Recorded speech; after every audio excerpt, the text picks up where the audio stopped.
ခိုင်ရီဒါ channel ကိုချစ်ခင်အားပေးနေကြတဲ့ပရိသတ်များအားလုံးပဲမင်္ဂလာပါ။ထောင်းလိုင်းတင်ဆက်ပေးချင်တာဆိုရင်ဖြင့်စာရေးဆရာနန္ဒမိုးချေရေးသားပြုစုထားတဲ့မီလိနာမင်းနဲ့အရှင်နာကဒေနာတို့ဤတိမ်မွေ့နနေတော်ဘာသာရေးအမေးဖြေများဆိုတဲ့အပိုင်း18ကိုဆက်လက်ထောင်းလိုင်းတင်ဆက်ပေးမှာဖြစ်ပါတယ်။ Subscribe like and share ခေါင်းလောင်းလေးနေပြီးအားပေးသွားပါနော်။ကျေးဇူးများကြီးတင်ပါတယ်ဒါဆိုရင်တော့စလိုက်ပါပြီ။ကျွန်မကတော့ခိုင်ပါရှင်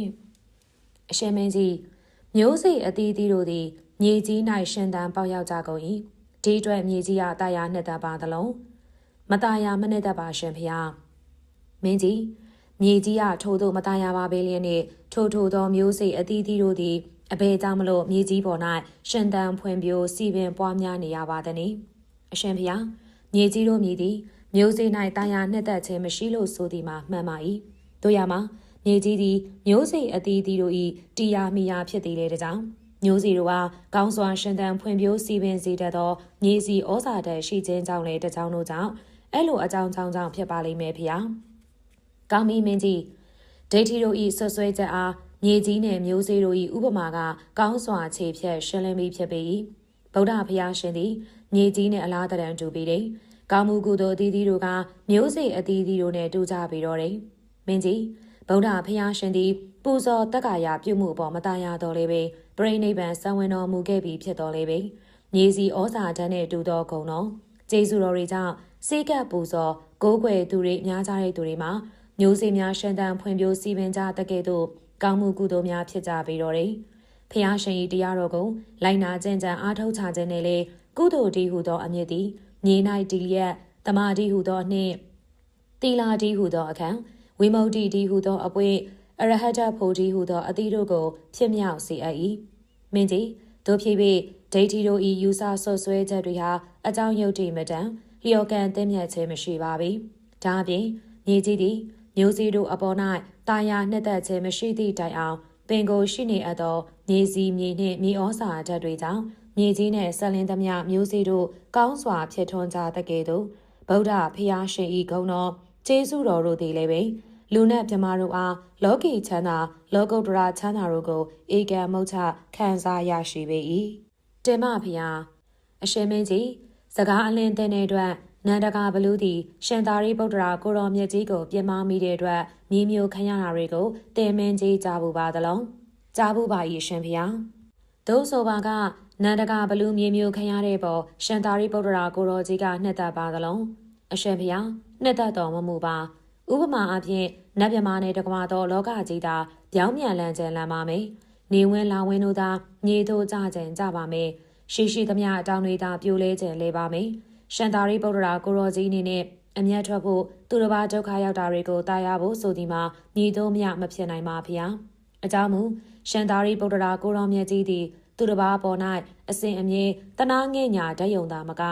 ဒေါသအမျက်ကိုလည်းပဲလုံးဝပယ်ဖြတ်တုတ်တန်ထားပြီးဖြစ်ပါတယ်ဗျာ။မှန်ပြီစွာအမေကြီးသို့ဆိုရင်ကရင်ကန်ရှင်ဖြစ်သူရှင်သာရိပုတ္တရာကိုတော်တိုင်ကနန္ဒာဘလူးကိုဒုက္ခမရောက်စေလျက်ခြင်းပါပဲနဲ့မြေမျိုးခံရတာတွေကိုလုံးဝမနဲ့တတ်မသားရပါပဲနဲ့နန္ဒကဘလူးကအဘဲကြောင့်မြေမျိုးခံသွားရပါသည်။အရှင်ဖေဟာသူရန်အာကုသိုလ်ကံတရားတွေကြောင့်သာလဲမြေမျိုးခံသွားရပါမယ်ဖေဟာ။ကောင်းပြီမင်းကြီးနန္ဒကဘလူးသည်ရှင်သာရိပုတ္တရာကိုတော်ကြီးကိုယ်တိုင်ကအမြဲလဲမထွက်တာလဲမသားရပဲပဲနဲ့၎င်းရဲ့အာကုသိုလ်အမှုတွေကြောင့်မြေမျိုးခံရတယ်လို့ဆိုပါကဗုဒ္ဓဘုရားရှင်သည်မသားရမနဲ့တတ်သည့်တိုင်အောင်လို့လူနဲ့မြမပေါင်းလူဒန်းပူဇော်ထားသောကုသိုလ်ကောင်းမှုများသည်ပြုလုပ်သူ၏တရားအားလျော်စွာကောင်းကျိုးမဖြစ်ထွန်းပေဘူးလားကောင်းကျိုးဖြစ်ထွန်းကြပါ၏အရှင်ဘုရားအရှင်ဘုရားဘုရားရှင်လက်ထက်တော်အခါ၌နန္ဒကဘလူးဖြင့်တခြားမြေမျိုးခံရတဲ့သူတွေရှိပါသေးသလုံးရှိပေ၏မင်းကြီးနန္ဒကဘလူးပါဝင်မြေမျိုးချင်းခံရသူက1စိန်စမာနာ2သုဘဗုဒ္ဓ3ဒီဝရန်နဲ့4နန္ဒတထေသားတို့ဖြစ်ကြပေ၏သူတို့သည်အဘဲကြောင့်မြေမျိုးခံကြရပါသည်။အရှင်မင်းကြီးထိုသူတို့ကဖျားရှင်နှင့်တကွတပည့်သားယဟန်တန်ဃာတွေပေါ်၌ပြမကျူးလွန်ခြင်းတွေကြောင့်လို့သိရပေ၏၎င်းတို့မြေမျိုးခံရတဲ့အတွက်ဖျားရှင်နှင့်တကွတပည့်သားယဟန်တန်ဃာတွေဟာတာယာနှစ်သက်ကြပါသလုံးမနဲ့တတ်ကြပါရှင်ဖေဟာ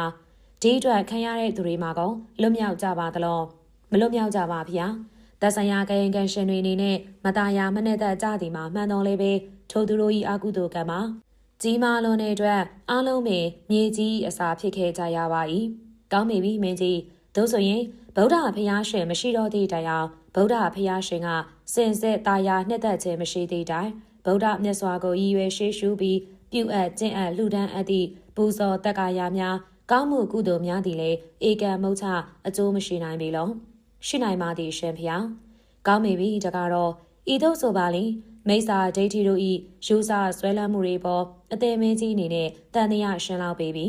ဖျားရှင်အနေနဲ့မတန်ရာသည်ဖြစ်စေပြိဋိနိဗ္ဗာန်ပြုသွားပြီးပြီဖြစ်စေဖျားရှင်ကိုရည်စူးပြီးပြုအပ်သမျှသောကုသိုလ်ကောင်းမှုတို့သည်ဒိဋ္ဌိတို့ဆွဆွဲပြောဆိုတကယ်သို့မြုံသွားခြင်းလည်းမရှိအချီးနှီးဖြစ်ခြင်းလည်းမရှိပြုလုပ်သူဤစေတနာတရားတရားအားလျော်စွာမုတ်ချဆက်ဆက်ကောင်းကျိုးဖြစ်ထွန်းစေနိုင်ခြင်းတွေကိုတေမင်းကြီးအနေနဲ့ကောင်းစွာယုံကြည်အပ်ပေပြီအရှင်ဖျားတပည့်တော်ကောင်းစွာယုံကြည်အပ်ပါပြီဖျားတပည့်တော်ကြိုတင်တောင်းပန်ခဲ့တဲ့အတိုင်းပဲတပည့်တော်ပေါ်၌ဆရာကောင်းဖြစ်သည့်အားလျော်စွာပရဝါဒီဒိဋ္ဌိတို့ဤကောက်ကျစ်ဆဲလဲမှုလေးအရှိန်ကြောင့်တည်ငြိမ်စွာထွန်းလင်းခွင့်မရခဲ့သောတပည့်တော်ဤဉာဏ်စင်မိသည်ယခုခါ၌တန့်ဆင်စွာထွန်းလင်းခွင့်ရခဲ့ပါပြီဖျားအရှင်ဖျားဗုဒ္ဓဖျားရှင်တော်သည်တရားပေါင်းကိုတည်တော်မူအပ်သောတပညုတရွှေဉာဏ်တော်ရှင်ပုဂ္ဂိုလ်ဖြစ်ပါသလားဖြစ်ပေ၏မင်းကြီးတပညုတဉာဏ်တော်ဆိုသည်မှာအခါခတ်သိမ်းအချိန်တိုင်း၌ဖြစ်ပေါ်နေလို့သာမဟုတ်ပါထင်ရှားနေသည်မဟုတ်ပါအကြောင်းအားလျော်စွာစင်ကြင်ရှေးရှုရပေ၏စင်ကြင်ရှေးရှုလိုက်ပြီဆိုရင်လေအလုံးစုံကိုသိမြင်ထင်ရှားလာပေ၏အရှင်ဖျားတပညုတဉာဏ်ဟူသည်ဤကဲ့သို့စင်ကြင်ရှေးရှုလိုက်ပါမှသာသိအပ်သည်လို့ဆိုပါကတပညုတရွှေဉာဏ်တော်ရှင်ဆိုပြီးတော့ခေါ်ဆိုတတ်မှတ်ရန်မခတ်ပါလုံးအရှင်မင်းကြီးတပညုတဉာဏ်နဲ့ဆက်လင်းပြီးတင်မင်းကြီးနားလည်လွင်အောင်ရှင်းရမယ်ဆိုရင်တော့အစဉ်စဉ်ပိုင်းခြားပြောဆိုမှသာဖြစ်ပြီးတော့မယ်ပထမဦးစွာပုရုဇဉ်နောက်တောတာပန်နောက်တက္ကရာကံအနာကံအရဟတစသဖြင့်နောက်ဆုံးမှာတော့တပညုတဖျားရှင်စိတ်ကိုရောက်တဲ့အခါကျမှတပညုတဉာဏ်သဘောကိုရောတပညုတဖျားရှင်ဖြစ်ကိုပါတင်မင်းကြီးအနေနဲ့ကွယ်ကွယ်ပြားပြားသိနားလည်လာလိမ့်မှာဖြစ်ပြီးတယ်ယခုပထမဆုံးအစဉ်ဖြစ်တဲ့ပုရုဇဉ်သဘောတဘာဝတွေကိုရှင်းလင်းမိတ်ကြားမှာတင်မဖျားမြတ်တော်မင်းကြီးပုရုဇဉ်ဆိုသည်မှာရာဂဒေါသမောဟကိလေသာအလုံးတို့ရှိနေသေးတဲ့သူဖြစ်ပါတယ်၎င်းမှာမပွားအပ်သောကိုယ်စိတ်မပွားအပ်သောသီလပညာတို့ရှိပေ၏မပွားအပ်သည့်ကိုယ်စိတ်ဆိုသည်မှာတခြားမဟုတ်ပါဘူးကမ္မထန်တရားနဲ့ညီမိမိရဲ့ကိုယ်စိတ်နှစ်ပါးကိုတိအပ်ပွားအပ်ခြင်းမရှိသေးတာကိုဆိုလိုခြင်းပဲဖြစ်ပါတယ်မပွားအပ်တဲ့သီလပညာဆိုတာကလည်းထို့အတူပင်ဖြစ်ပေတယ်ဒီအတွက်ပုရုဇဉ်တို့ရဲ့စိတ်ဓာတ်ဟာဖင့်နှေးလေးလံကုန်နေတယ်မိမိကိုယ်ကိုစင်ကြယ်အောင်တည်ငြိမ်အောင်ပွားများအမထုတ်နိုင်သေးလို့ဖြစ်ပေတယ်ဥပမာအားဖြင့်လွန်စွာပွေလေရှုပ်ထွေးနေသောဝယုံကြီးထဲမှဝါတစ်လုံးကိုဆွဲထုတ်တဲ့အခါမှာနှဲကွေးနေတကယ်သို့ဖြစ်ပေတယ်တင်မဖျားအရှင်မင်းကြီးသောတာပန်ဆိုတရားမူအပေတကားပိတ်ပြီးအပေငရဲမှာဒုက္ခခံရမှာတွေကိုကြောက်စီရမလို့တော့ပါစေ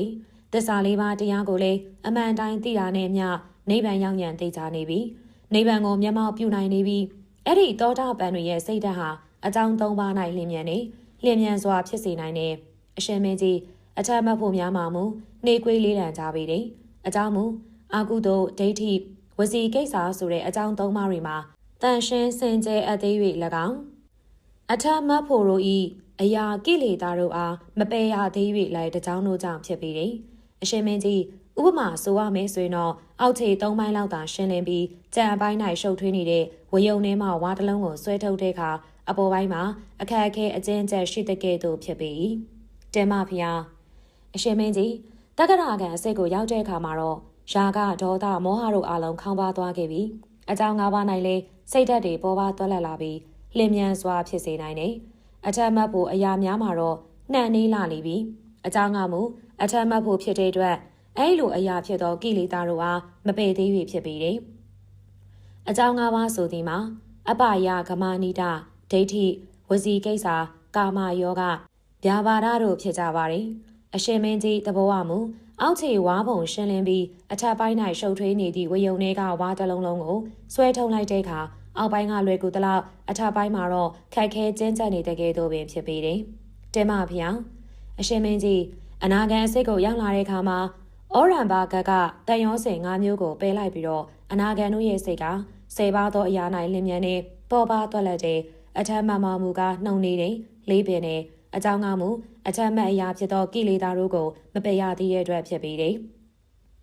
10ပါးသောအရာ၌လျင်မြန်ခြင်းမှာကထို10ပါးတို့၌စင်ကြယ်မှုရအပ်လို့ဖြစ်ပေတယ်။ပမာအားဖြင့်အောက်ခြေ10ပုံလွယ်ကူပြီးအထက်ပိုင်းရှုပ်ထွေးနေသည့်ဝါတစ်လုံးကိုဆွဲထုတ်ရတကယ်သို့ဖြစ်ပေတယ်။ယင်းသည်ပင်အနာဂံတို့၏စိတ်အမျိုးအစားဖြစ်ပေလေတော့တယ်။တင်မဖျား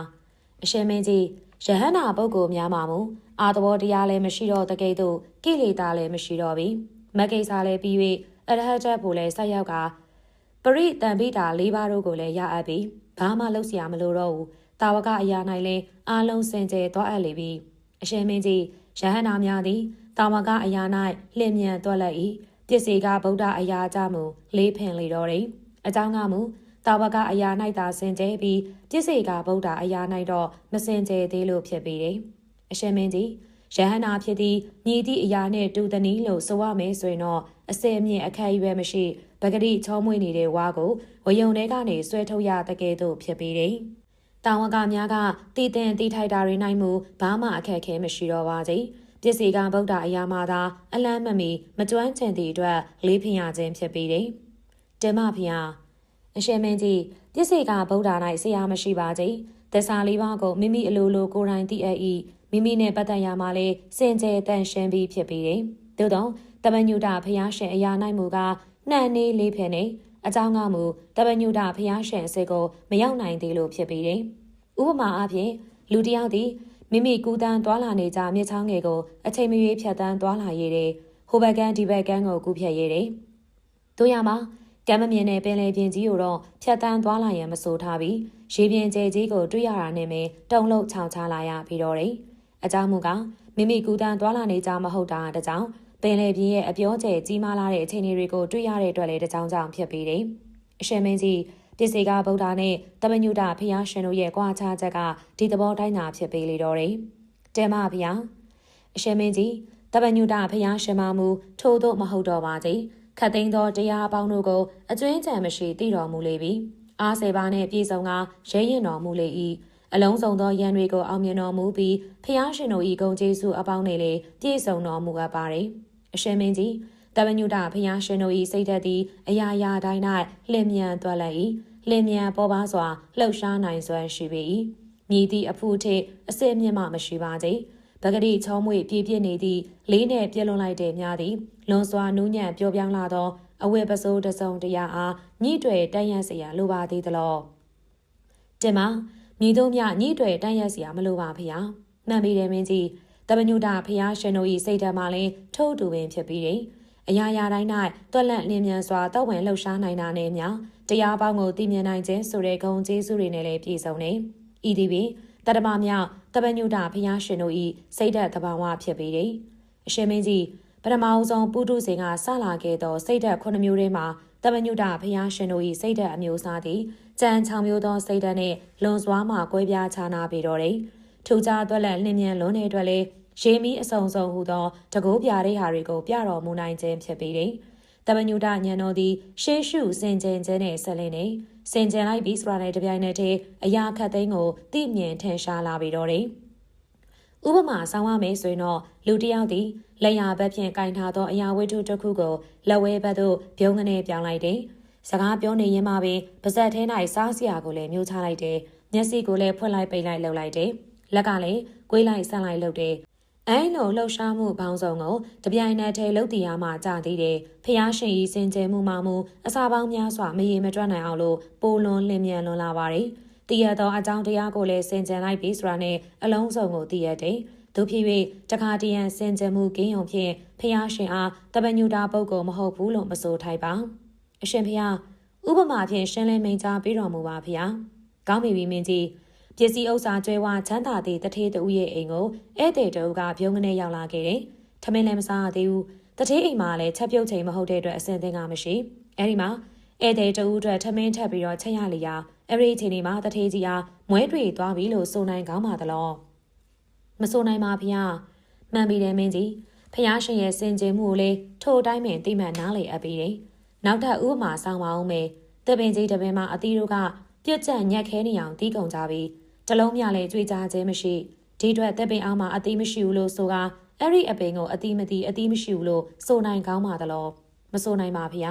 ကောင်းလာပြီမင်းကြီးဖျားရှင်ဤတပညုတညံတော်ကိုလည်းထိုအတိုင်းပင်သိနာလေသင်ပါရီထိုများဆိုပါကဗုဒ္ဓဖျားရှင်ဤတပညုတရွှေညံတော်အချင်းရာတွေကိုတင်မင်းကြီးအနေနဲ့ကောင်းစွာသိမှတ်လောက်ပြီတင်မတပည့်တော်သိနာလေပါပြီဖျားဆရာကောင်းစစ်စစ်ဖြစ်တော်မူသောအရှင်သူမြတ်ကြီးဖျားဖျားရှင်ဤတပညုတရွှေညံတော်အတွက်အရှင်မြတ်ဤဆက်ဆက်လျော်ကန်လှစွာသောကြောင်းကျိုးတဘာဝတွေအရဗုဒ္ဓဖျားရှင်သည်စင်စစ်တပညုတညံတော်ရှင်ဖြစ်ကြောင်းတပည့်တော်ကောင်းစွာသိရှိပြီလို့ဝန်ခံတော်မူပါရဲ့ရှင်ဖျားသာဓုသာဓုသာဓုပါမင်းကြီးမဟာသေနအရှင်သူမြတ်ကြီးဖို့သင်္ဃာမကင်းဖြစ်နေတဲ့မိလိန်နာမင်းကြီးကိုတပည့်ကောင်းဆရာပိသားစွာရှင်းလင်းမိန်ကြားပေးလိုက်ရတဲ့အတွက်ပေါ်ပါသွက်လက်ကြီးနိုးသွားရပြန်ပါလေတော့တယ်အရှင်ဖျားတပည့်တော်တင်လျှောက်ပြရစီဖျားလာခြင်းကောင်းသောဖျားရှင်တော်မြည်သည်မဟာကရုဏာတော်ရှိပါတယ်အကျိုးစီးပွားကိုစောင့်တော်မူလေရှိပါတယ်အစဉ်သဖြင့်ကရုဏာရှိတော်မူ၏ဟု၍အရှင်ဖျားတို့ဆိုတော်မူကြတယ်မဟုတ်ပါလောမှန်ပြီတယ်မင်းကြီးလာခြင်းကောင်းတော်မူသောဖျားရှင်သည်မဟာကရုဏာလေးရှိခတ်သိမ်းသောအကျိုးစီးပွားကိုလည်းဆောင်တတ်၏အစဉ်သဖြင့်တနာတော်မူလေလည်းရှိပေ၏မင်းကြီးအရှင်ဖျားဒေဝရတ်ကိုအဘယ်သူယဟန်ပြုပေးပါသနည်းအရှင်မင်းကြီးဗုဒ္ဓဖျားရှင်သည်ဒေဝရတ်ပါဝင်ဗိဓိအနုရုဒ္ဓအာနန္ဒာဘဂုကိမိလဥပါလိသတ္တာဒီစုစုပေါင်း9ယောက်တို့ကိုယဟန်ပြုပေးတော်မူလေတယ်အရှင်ဖျားဒေဝရတ်သည်ယဟန်ဖြစ်ပြီးတဲ့နောက်တန်ခါကိုတင်းခွဲခဲ့တယ်မဟုတ်ပါလောမှန်ပြီတယ်မင်းကြီးဒေဝရတ်သည်တန်ခါကိုတင်းခွဲခဲ့ပြီတယ်အရှင်ဖျားတန်ခါကိုတင်းခွဲခဲ့တဲ့အဖြစ်သည်အဘဲမြကြီးလေးပါသည်နိမင်းကြီးတန်ခါဘေတကမြည်သည်တန်ခါတင်းခွဲသူမှန်သမျှတကဘာပလုံးငရဲခံရပြီတော့တယ်အရှင်ဖျားဖျားရှင်သည်ဒေဝရတ်ကိုယဟန်ပြုပေးခဲ့စဉ်ကတန်ခါကိုတင်းခွဲလိုက်မယ်ဆိုတဲ့ပြင်ထိုမကောင်းမှုကံကြောင့်အဝီစီငရဲ၌တကဘာပလုံးငရဲကြမယ်ဆိုတာတွေကိုကြိုတင်သိထားခဲ့ပါသလုံးသိထားခဲ့ပေ၏မင်းကြီးအရှင်ဖျားဤသို့ဆိုပါကအရှင်ဖျားဥစွာဆိုခဲ့တဲ့ဖျားရှင်ဤမဟာကရုဏာတော်ဆိုသည်မှာဘာမှအတိတ်ပဲမရှိနိုင်တော့ပါဘူးကြောင်းကျိုးမမှန်ရုပ်တိမတန်ရာရောက်နေပါတယ်ဖျားသို့ဒီမဟုတ်တင်းခွဲမှမသိလို့ငရဲခံရမှမသိလို့ယဟန်ပြူပေးတယ်လို့ဆိုပြန်မှရင်လေဖျားရှင်ဟာတပညုတရွှေနံတော်ရှင်မဟုတ်ရာကြနေပါပြီအဲ့ဒီပြဿနာကအစွန်းနှစ်ဖက်ထွက်နေပါတယ်ဖျားဒေဝရတ်ကိုယဟန်ပြူပေးခဲ့ရင်တန်ခါကိုတင်းခွဲမှုတန်ခါဘေဒကကံကြောင့်မဟာအဝီစီငရဲမှာတကဘာတိုင်တိုင်ကြခံရမယ်ဆိုတာတပညုတညံတော်ရကြိုတင်တည်ထားတာမှန်နေဆိုရင်အဘဲကြောင့်ယဟန်ပြူပေးရတာလေတတော်ဝါတွေကိုအစံတနာတော်မူအပ်တယ်လို့ဆိုတဲ့မဟာဂယုဏတော်မရှိလို့သာဒီအချက်ကအစွန်းတစ်ဖက်ဖြစ်နေပါတယ်မဟာဂယုဏတော်ရှိတယ်လို့မှန်နေဆိုရင်ဒေဝရတ်ကိုယဟန်ပြုပေးလိုက်ရင်တန်ကောင်တင်းခွဲမယ်အဲ့ဒီအဖြစ်ကြောင့်လေမဟာဝီစီငရဲမှာအကြခံရနိုင်မယ်ဒါလို့ဆိုတာကြိုတင်မသိဘူးလားအဲ့လိုမသိဘူးလို့ဆိုရင်လေဖျားရှင်မှာတပညုတညံတော်စင်စဲမရှိလို့သာဖြစ်မယ်ဆိုတဲ့အစွန်းတစ်ဖက်ဖြစ်နေပြန်ပါတယ်အရှင်ဖျားအဆိုပါအစွန်းတစ်ဖက်သည်ပရဝါဒီဒိဋ္ဌိပုဂ္ဂိုလ်တို့အတွက်လွန်စွာမှအရေးကြီးလာပါတယ်တပည့်တော်တို့အပေါ်၌ပရဝါဒီဒိဋ္ဌိပုဂ္ဂိုလ်တွေကအဲ့ဒီအစွန်းနှစ်ဖက်နဲ့ထိုးနှံတိုက်ခိုက်เสียဖြစ်နေပါတယ်ဖျားနောင်လာလက်တန်သောကာလမှာလေအရှင်မြတ်ကဲ့သို့သောပုဂ္ဂိုလ်မျိုးတွေကိုတွေ့ရနိုင်ဖို့ဆိုဒီမှာမမျော်လင့်ရဲလာအောင်လို့ရှိရပါပြီအကြောင်းတိုက်ဆိုင်လာတဲ့ခိုင်မှာတပည့်တော်ကိုယုံမာတန်တရားပျောက်သောအဖြစ်ဖြစ်စေပရဝါဒီဒိဋ္ဌိပုဂ္ဂိုလ်ဟာဟုတ်တိုင်းမှန်တိုင်းသိသောအဖြစ်ဖြစ်စေအဲ့ဒီအစွန်းနှစ်ဖက်ကိုဘယ်ဖြတ်တုတ်တင်ကဗုဒ္ဓဖျားရှင်ဤဂုံကျေးဇူးအလင်းရောင်ထွန်းပြောင်တော်မူပါစေဖျားကောင်းပြီတကားတော့ဗုဒ္ဓဖျားရှင်သည်တတဝါတို့အပေါ်၌အစဉ်ထာဝရတနာကိဏထားတော်မူအပ်သည်ဆိုခြင်းမှာမှန်ပေ၏ထို့သူအရာခတ်သိမ်းတို့လည်းတည်တော်မူသည်မှာလည်းမှန်ပါပေ၏အရှင်မင်းကြီးအကယ်စင်စေဒေဝရအာယံပြုပေးလိုက်ခြင်းမှာမဟာကိဏကြောင့်ဖြစ်ပြီးတယ်တပညုတညံတော်အားလျော်စွာနောင်လာလက်တန်သောအဖြစ်ကိုကြိုတင်သိမြင်ပြီးဖြစ်တဲ့အတွက်ကြောင့်လည်းဖြစ်ပြီးတယ်ထပ်မံပြီးရှင်းပြပေးတော်မူပါအောင်ရှင်ဖျားအရှင်မင်းကြီးဒေဝရတ်နဲ့ဆက်လင်းပြီးတော့၎င်းသည်ယဟန်တာမဖြစ်ခဲ့ရင်ကဘာတသိန်းများငရဲခံရမယ်မကောင်းမှုအကုသိုလ်တွေကိုပြုလိုက်မယ်ဆိုပြီးတော့နောင်လာလက်တန့်တီတွေကိုအကျွေးမဲ့ကြိုတင်သိမြင်တော်မူပါတယ်အဲဒီလိုကဲ့သို့ငရဲအမျိုးမျိုး၌ကာလအပိုင်းခြားမရှိခံရမယ်ဆိုတာသိတော်မူတဲ့အတွက်ယဟန်အဖြစ်ပြုပြင်ပြန်ပေးလိုက်မယ်ဆိုရင်တန်ကောင်သိမ့်ခွဲမယ်ဒီအတွက်မဟာဝီစီငရဲမှာတကဘာတိုင်တိုင်ကြခံရလိမ့်မယ်ဆိုတာလေသိတော်မူပြန်ပါတယ်အဲဒီမှာကဘာတသိန်းခံရမယ်ငရဲနဲ့တကဘာခံရမယ်ငရဲတို့ကိုချိန်ထိုးနိုင်စကြည့်လိုက်ပါတယ်မင်းကြီးဒေဝရအားဖျားရှင်မှယဟန်ပြုတ်ပေးလိုက်သည်မှာငရဲအသီးသီး၌ကာလအပိုင်းခြားမရှိတောက်လျှောက်ဆန်ဆက်ခံရမှာထက်ဆိုင်ရင် တန်ခါတင်းခွဲမှုတွေကြောင့်တကဘာသာအပြစ်ခံရမှာကတတ်တာခွင့်ရပြီးအပ်တယ်လို့မဟာဂယုဏတော်ထားပြီးရဟန်းပြုပြီးတော်မူခဲ့ခြင်းဖြစ်ပေတယ်။အရှင်ဖေဟာထို့သောဆိုပါကဖျားရှင်သည်ရိုက်နှက်ပြီးပါမှစီယိုလိမ့်ချန်ခြင်းတွန်းလိုက်ပြီးကမှပြန်ဆွေခြင်းတေပြီးပါမှပြန်ရှင်စေခြင်းမျိုးကြောက်ရွံ့နေတယ်မဟုတ်ပါလော။မှန်ပေတယ်မင်းကြီးလာခြင်းကောင်းတော်မူသောဖျားရှင်သည်တတဝါတို့၏အကျိုးစီးပွားနှင့်ဆက်လင်းလာတဲ့အခါရိုက်တန်ဒီကိုရိုက်တယ်လဲအောင်တွန်းအပ်သည်ကိုလည်းတွန်းအပ်ပေတယ်ပစ္စည်းဥစ္စာချွေရန်တင်ပင်းများနှင့်လွန်စွာမှဂုံအရှိန်ဝါကြီးမားလာသောတထေးကြီးတဦးသည်မင်းနဲ့လည်းလွန်စွာမှကျွမ်းဝင်မှုရှိတယ်မင်းဖြစ်သူကိုပြောနိုင်ဆိုနိုင်ပြောရဲဆိုရဲတဲ့သူလည်းဖြစ်တယ်တနေ့တနေ့၎င်း၏သွေးသားတော်ဆက်သူတဦးသည်မင်းပြည့်မင်းထံခံရလျာမင်းဖြစ်သူနဲ့တွေ့ဆုံပြီးချမှတ်ထားသောမင်းပြည့်မင်းထံကိုတတ်တာရောနေခွင့်ရလာအောင်လို့ဆောင်ရွက်တယ်မင်းကြီးအဲဒီလိုအပြစ်ကြီးလေးစွာခံစားရမယ့်သူပါ၎င်းကြောင့်အပြစ်ဒဏ်တချို့တော့တတ်တာရောနေသွားရပြီဖျားရှင်သည်လည်းထို့တူပင်ဖြစ်ပေတယ်မင်းကြီးဒေဝရတ်ပေါ်မှာအတ္တသာဆုံးဖြစ်မယ်ဆိုတဲ့နီလန်းကိုရွေးချယ်ပြီးတော့ကဲမဆောင်းရှောက်လိုက်ချင်တာဖြစ်ပေတယ်အဲဒီလိုဖျားရှင်ကပြုမှုတဲ့အတွက်တစုံတရာတွေကိုမကောင်းမှုပြုလုပ်သည်မိပါသလောအရှင်ဖျားနွားနို့တညက်တာကာလများလက်ဖြစ်တတို့တာကာလများပင်မကောင်းမှုပြုလုပ်သည်လို့မဆိုနိုင်ပါဖျားကောင်းပြီတကားတော့ထို့သောဆိုပါကမင်းကြီးအနေနဲ့ဗုဒ္ဓဘုရားရှင်ရဲ့ဂရုဏာတော်နဲ့တကွတပညုတဉာဏ်တော်တို့၏အချင်းရာတွေကိုထင်ရှားစွာသိတော်မူလောက်ပေပြီ။သို့ပါတော့လေပို၍သိတာစေခြင်းကဥပမာထလောင်းပြီးတော့ငါဆိုပါအံ။မင်းကြီးခိုးသူတဦးကိုလက်ရဖမ်းဆီးမိတဲ့အခါမင်းဖြစ်သူကထိုခိုးသူပါဥကောင်းဖြတ်တတ်စေလို့အမိန့်ချမှတ်လိုက်တယ်။အမိန့်တိုင်းပဲမင်းမှုတန်းတွေကလည်းရှားဆွဲသားကိုသူတကုန်းရှိရာစီကိုခေါ်ထုတ်သွားကြပြီ။အဲဒီခါမှာပစ္စည်းဥစ္စာလွန်စွာမှကျွဲဝါချမ်းသာပြီးတော့မင်းနဲ့လည်းအကျွမ်းတဝင်ရှိသူတို့ကခိုးသူပေါ်မှာတနာကိဝနာဖြစ်ပေါ်တဲ့အတွက်မင်းမှုတန်းတွေကိုခိုးသူကိုမင်းမိန်တိုင်းခေါင်းဖြတ်မတက်လိုက်ကြပါနဲ့လက်ချေမြနရွက်မြလောက်ကိုသာဖြတ်ကြပါတင်တို့၌အပြစ်လုံးဝမရှိစေရမင်းကြီးအားငါသည်တင့်တော်သလိုကြည့်ပြီးတော့ရှောက်တယ်မအံဒါလို့ဆိုရဲအဲဒီကမင်းမှုတန်းတွေရလဲထို့သူသည်မင်းနဲ့အကျွမ်းတဝင်ပြောရဲဆိုရဲရှိတယ်ဆိုတာသိနေတဲ့အတွက်အဲ့ဒီသူပြောတဲ့အတိုင်းပဲလက်ချေလောက်သာဖြန်းပြီးအသက်ကိုတော့မတက်ခဲ့ဘူးမင်းကြီးဤသို့ဆိုပါကခိုးသူရဲ့တက်ကိုကဲသူသည်ထို့သို့ပြုလုပ်လိုက်သည့်အတွက်တစုံတရာသောမကောင်းမှုအားပြုလုပ်လိုက်သည်လို့ဆိုထိုက်ပါသလုံးမဆိုထိုက်ပါဖေ။ခိုးသူကလက်ချေတို့ဖြတ်လိုက်တဲ့အတွက်ကိုထို့သူ၌အပြစ်တစုံတရာရှိပါသလောအရှင်ဖေ။လက်ချေအပြတ်ခံရခြင်းသည်ကဲဆဲသူနဲ့လုံးဝမဆိုင်ပါခိုးသူအဖို့၎င်း၏အပြစ်အတွက်ခံရခြင်းသာဖြစ်ပေတယ်။တကားတော်မင်းကြီးဗုဒ္ဓဖျားရှင်၏အပြုမှုသည်လေထိုအတိုင်းပင်ဖြစ်ပေ၏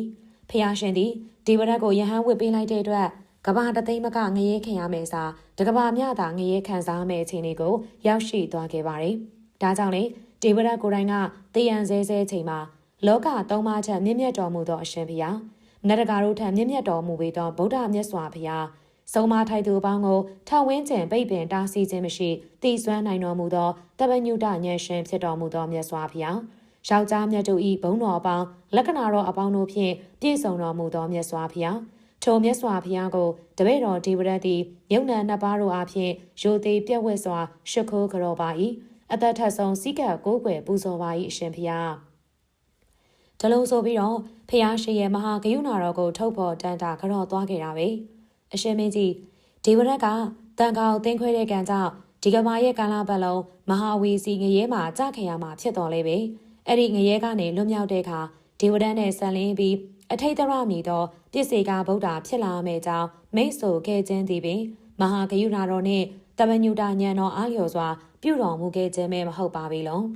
းအရှင်ဖျားတပည့်တော်နားလေသဘောပေါက်ပါပြီဖျားအရှင်မင်းကြီးနောက်ထပ်ဥပမာတစ်ခုကိုစောင့်မအောင်မယ်စင်ကြင်စန်းစားဆုံးဖြတ်ကြည့်ပါလောလူတစ်ယောက်မှာလွန်စွာမှဆိုးဝါးလာတဲ့အနာကြီးတစ်ခုပေါင်နေတယ်